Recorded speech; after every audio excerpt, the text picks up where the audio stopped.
Homeschooling our kids with disabilities can be really exciting or really frightening. Am I covering all the bases? Am I providing my child with all of the academic skills they need? Am I giving my child all of the adult living skills that will help them lead a successful life? This last one is what I would like to talk to you about in this webinar, because I would like to help you set up a transition program to help your child make the best out of their life as a young adult. My name is Susan Traw, and I am the author of Transition to Life and the series Daily Living Skills. I've been writing curriculum for students for over 30 years, and specifically I've been writing for kids with special needs for over 20 years.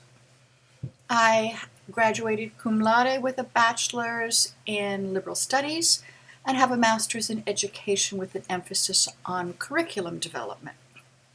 I also taught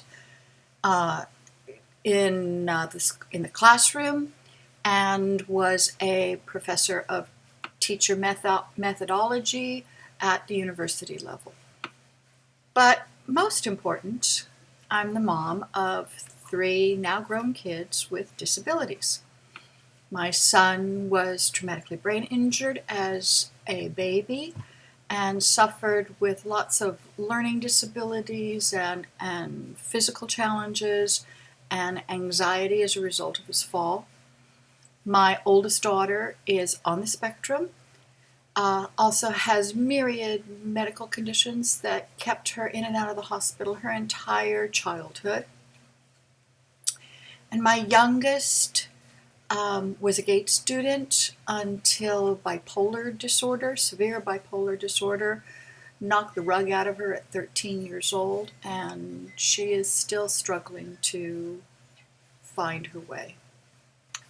While my kids are now all grown, I was a homeschooler, off and on for many years, in order to help them reach their potential.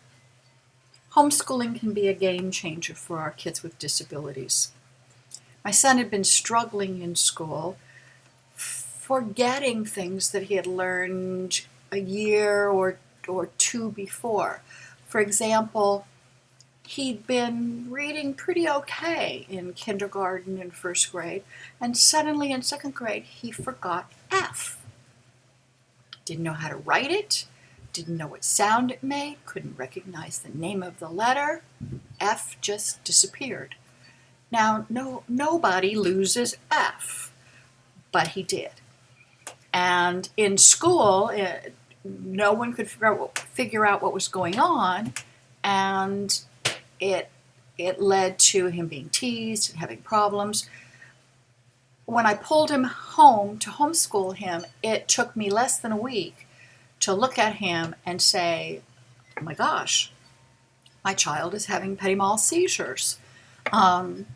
We took him to the neurologist, had some testing done, and sure enough, in 20 minutes, the child had 200 seizures.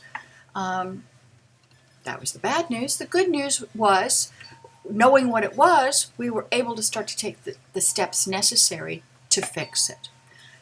And I know for all of you, you can tell similar stories. You can talk about how homeschooling your child has allowed you to see more of who your child is and to give you ideas about how to help them live their best lives and overcome some of the issues that they have.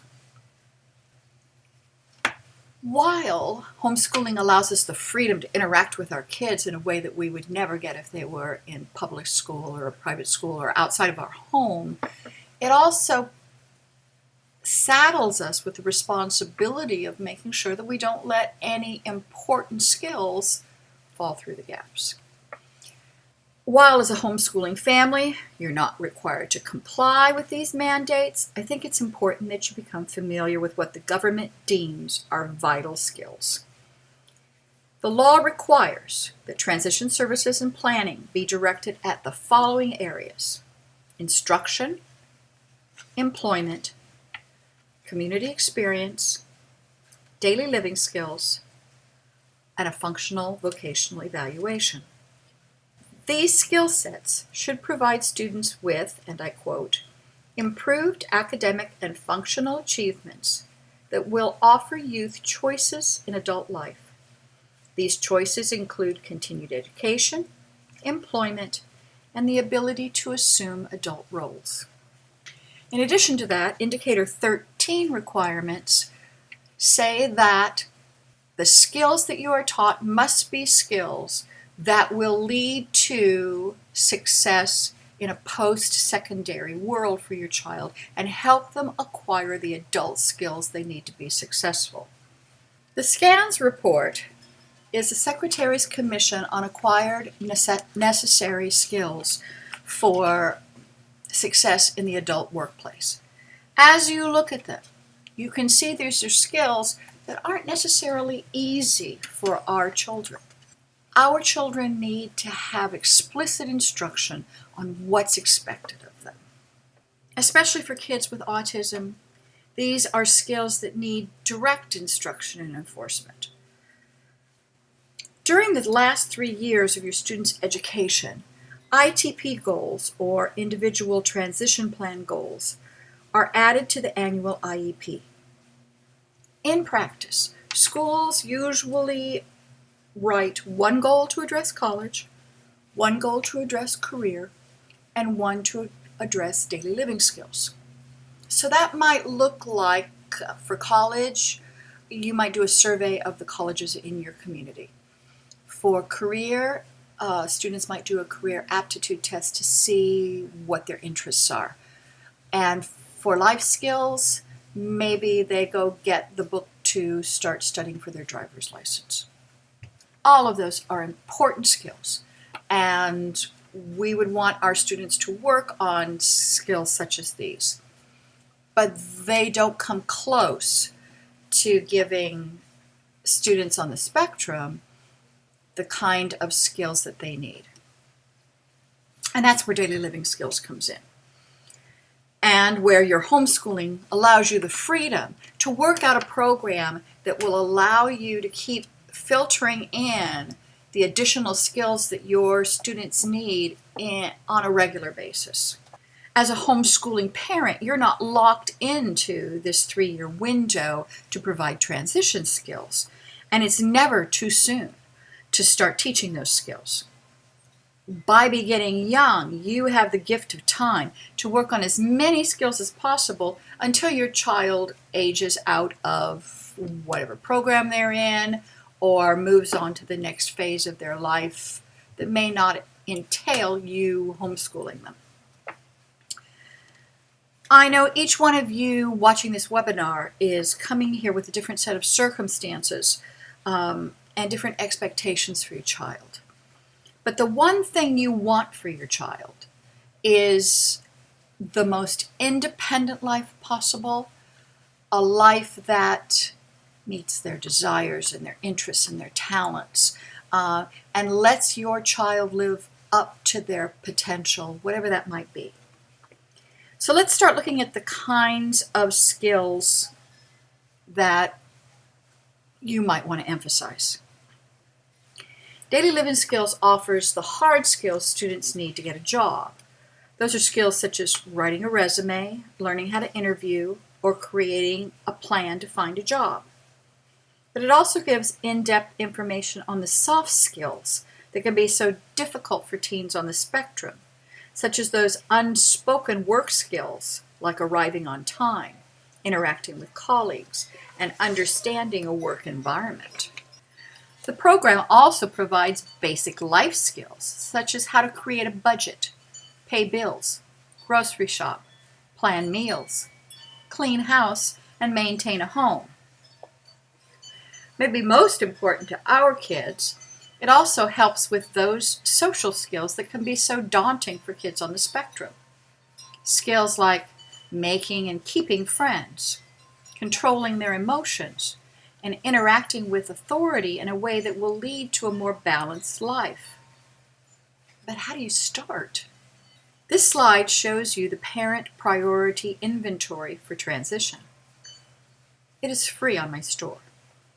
Each of the 12 sections describes a skill set necessary for independent living, but the priorities of those skill sets will differ with every child. As a parent of a child with disabilities, we want our kids to be as independent as possible. Not only does that independence offer them personal pride and a feeling of accomplishment, but the more independent they are, the more options open up for them in adult living. I'm going to show you and talk about the skill sets provided in a number of my books. This is not intended to be a marketing ploy. Instead, I want you to consider the kinds of skills your child might need, because we're going to take that knowledge and build a life skills program for them. Does your child need to master their personal hygiene? That may be your top priority to assure them the beginnings of independence. Or is hygiene long ago accomplished, but now your child needs to learn to do the laundry, wash dishes, and change the sheets?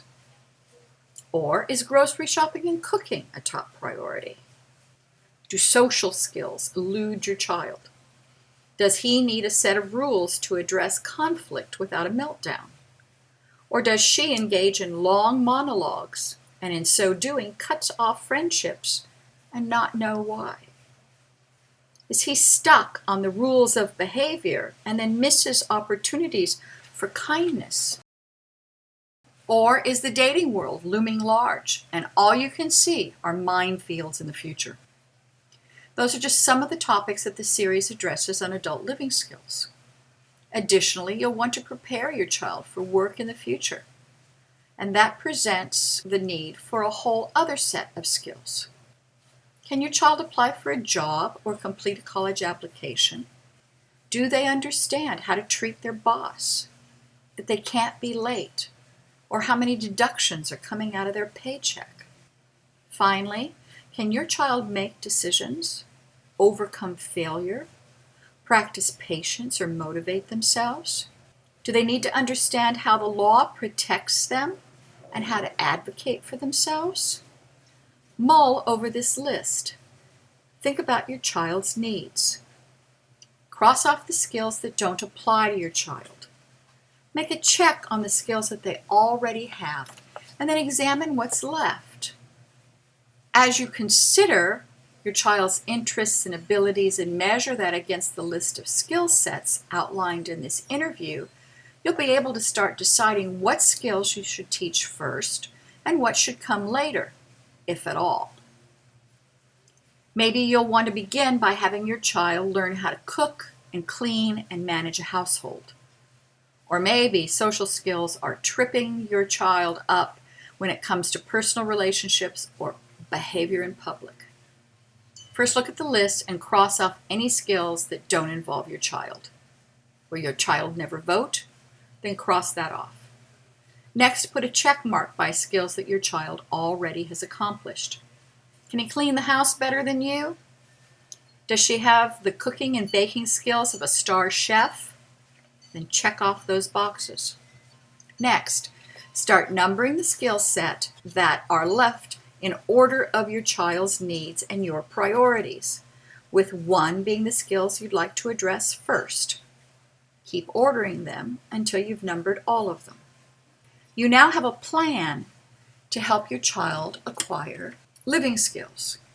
For some of you, this plan will start in elementary or middle school. For others, you're already in high school, and now is the time to get going and get as many skills as possible accomplished and under your child's belt, as it were, before they end their formal schooling. Now, on the back side of the parent priority inventory is a list of my book titles for each skill set. Again, you're not required to use my books to teach these skills, but it is good to know the kinds of skills needed under each category. To further plan your transition program for your child, look at the box for the skill set that you chose for number 1. Now look at the individual topics included in that skill set and order them by importance for your child. Again, 1 is the most important skill in that set. So now you have the next month or 2 of instruction for your child on needed adult living skills. Let's look further at setting up your program using daily living skills. Now, nothing stops you from creating your own program or using another program. Doing Laundry is a free book offered on my store, and we're going to use it to demonstrate how to use the program. When you download the book, print it out front to back, beginning with page 2. That way, all the pages will line up like a printed workbook from the store. You may then go back and print the cover if you'd like. I print the cover in color on cardstock and add a cardstock back before I coil or comb bind the book. By doing this, you'll keep all the pages orderly and help your students stay organized. Each book begins with a unit checklist. This allows students to see what is due and how much it is worth. All books add up to 100 points for easy calculations. You can use the traditional 90% equals an A, some other grading system, or none at all, whatever suits your child. It also contains a due date, so your child understands what he or she is accountable for. At the back of each book is a parent letter called the PTG page, Parent, Teacher, Guardian. This page outlines the skills to be taught with each book and provides suggestions for what you can do as a parent. For example, the page for grocery shopping suggests that parents take their child to their local grocery store and help them collect and use coupons. As you can see here, the lessons are short, sweet, and to the point. You'll see the pages are light and airy so that they don't look intimidating. The reading level is 3rd, 4th grade, but the tone is geared to young adults. There are no quick trick questions or assumptions made about knowledge. Information is laid out completely in a step-by-step manner. Activities are quick quizzes, and they're provided every 3 or 4 pages to keep students engaged and provide for frequent comprehension checks. Students find real-world sources of helping and solving everyday issues.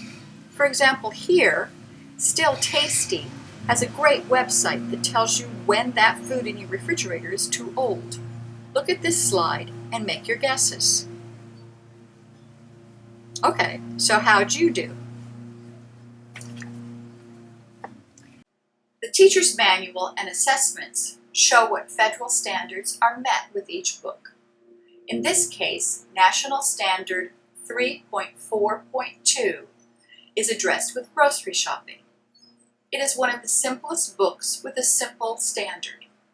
Other books may address several standards at once, depending on the topic. Kids on the spectrum also need guidance on social skills.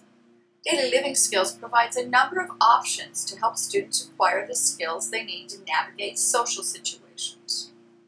Understanding what is appropriate is a frequently asked for skill from making conversation.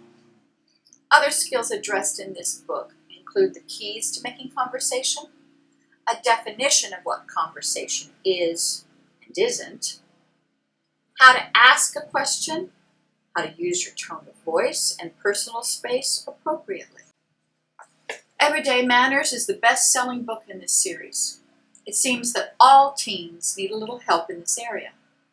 But for kids on the spectrum, clear, easy-to-understand rules are a must. Another must is knowing how to fight fairly and appropriately.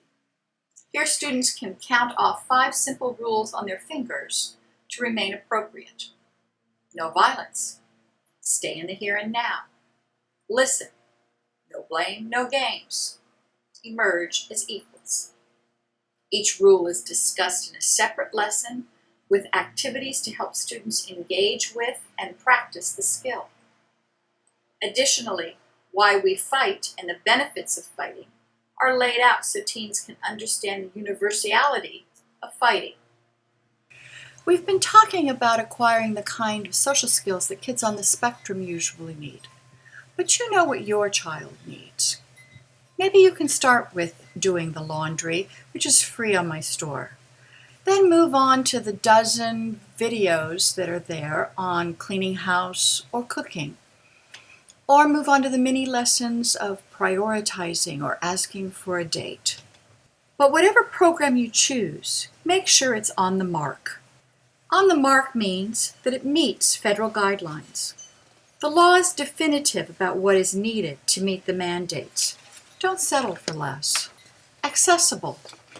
Make sure the reading level is easy. You want your child to feel confident, not struggle with vocabulary. They're already working on their academics. They don't need to struggle with this too. Appropriate. If the page is too print rich, it's too intimidating. If it's too juvenile, it can be insulting. See if you can find a program that really honors your child's age, which means that it is respectful. While your child's reading level or processing may not be on grade level, he or she still is a young adult and needs to be treated as such. Watch the tone of your program to make sure that it meets your child's developmental abilities. Clear.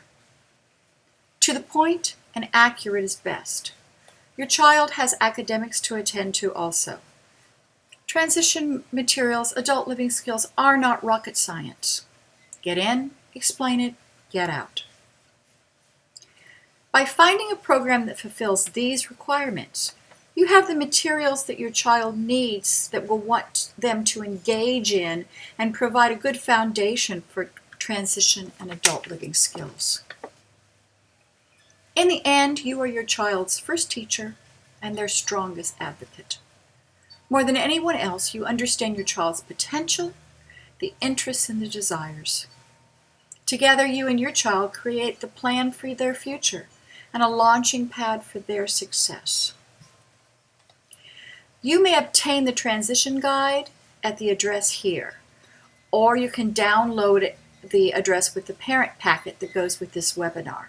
The address will be included there. The same is true for the other resources discussed in this webinar. All links are provided in the parent packet. You may download the parent packet for free from my webinar at www.teacherspayteachers.com/store/Susan-Trawl. You will also find the free workbook Doing Laundry, along with the various mini lessons and videos, all free to download on that site. Thank you for joining me for this webinar. If you have any questions, my email address is listed on the parent packet, and I would love to hear from you. Thank you.